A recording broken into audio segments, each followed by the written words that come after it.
Grabatzen ari garen unean gaueko 11:25 diren honetan, Jakak eta Imazek Artola eta Mari Ezkurrenaren aurka, Azpeitiko Izarraitz pilotalekuan jokatu duten binakako txapelketa nagusiko Ligaxkako 10. jardunaldiko lehen norgehiagokaren analisia egingo dugu. Artola eta Mari Ezkurrena ziren favorito eta ez dute hutsik egin 22 eta 12 irabazi baitute.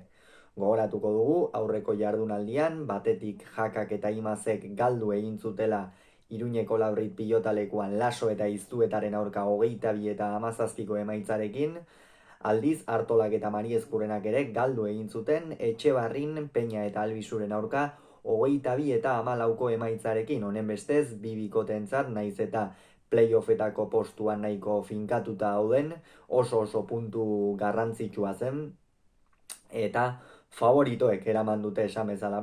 Partida hasieran 7 eta 2 aurreratu dira Jaka eta Imaz, egia esan lehengo astean Ander Imazek ez zuen bat ere itxura ona eman Iruñeko Labriten, egia da gutxi galdu zuela, baina ezin nagusitu zibilitzen, ezin gozatuz, eta konfiantza zapur bat justu xamar ikusi genuen Oiartzungo atzelaria. Gaurkoan baina partida hasiera oso ona eman dio, egia da Jon Mari Ezkurrenak atzean ez duela pilota behar bezala arrotu eta kostazaiola pixka bat txispa hori edo hartzea, eta Eri Jakak berri sekulako hasiera eman dio partidari, batez ere efektoarekin saiatu da Iñaki Artolari min egiten, frontoiaren ezaugarriak eta ikusita jokaldi hori egokitzat hartu du Erikek, eta Ormabikoaren bitartez efektoarekin eta efektoarekin dejadak txokoan eginaz,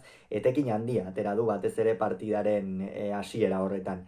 Gerora baina partida erabat aldatu da. Iñaki Artola ere hasieran oso inspiratuta ikusi dugu, baina gerora gainera Jon Mari Ezkurrenaren nagusitasuna etorri da. 8 berdindu dute, 12 eta 8 iritsi dira lehen etenaldira Artola eta Mari Ezkurrena aurretik, eta hori Jaka eta Imazentzat une oso kritikoa izan da. Zergatik, horrera arte oso ongi jokatzen ari ziren, baina jada Jon Mari Ezkurrena atzean nagusitzen hasi da, pilotaka da askoz 7tik atzera egin dute botea, eta Azpeitiko Izarraiz pilotalekua, erramintarako pilotalekua ere izaki, badakigu zer gertatzen den alako pilotalekuetan, behin 7tik atzera bote egiten duenean pilotak gero asko ibiltzen da lurrean, eta horrek esan nahi du beste atzelariarentzat eramatea bakarrik jada oso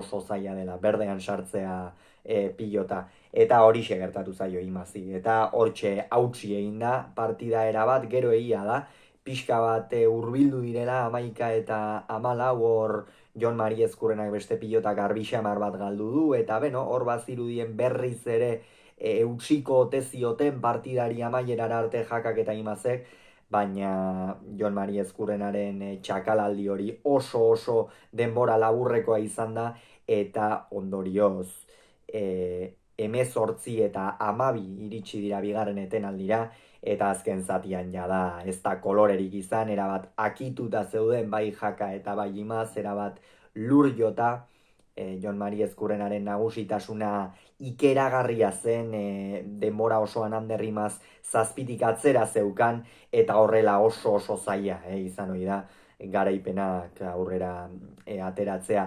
Eta azkenerako 22 eta 12 amaitu da norgehiagoka, honen bestez 10. jardunaldia bi bikote hauek jokatu dutenean, Artolak eta Mari Ezkurrenak 6 puntu dituzte, une honetan Elordi eta Zabaletarekin hauek partida bat gutxiago dute, berdinduta leudeke, aldiz Jakak eta Imazek 4 punturekin jarraituko lukete 5. postuan, eta hortxe, 7. postu horretatik 2 puntura, eta Peñak eta Albizuk irabazten baldin badute, bakar batera geratuko lirake.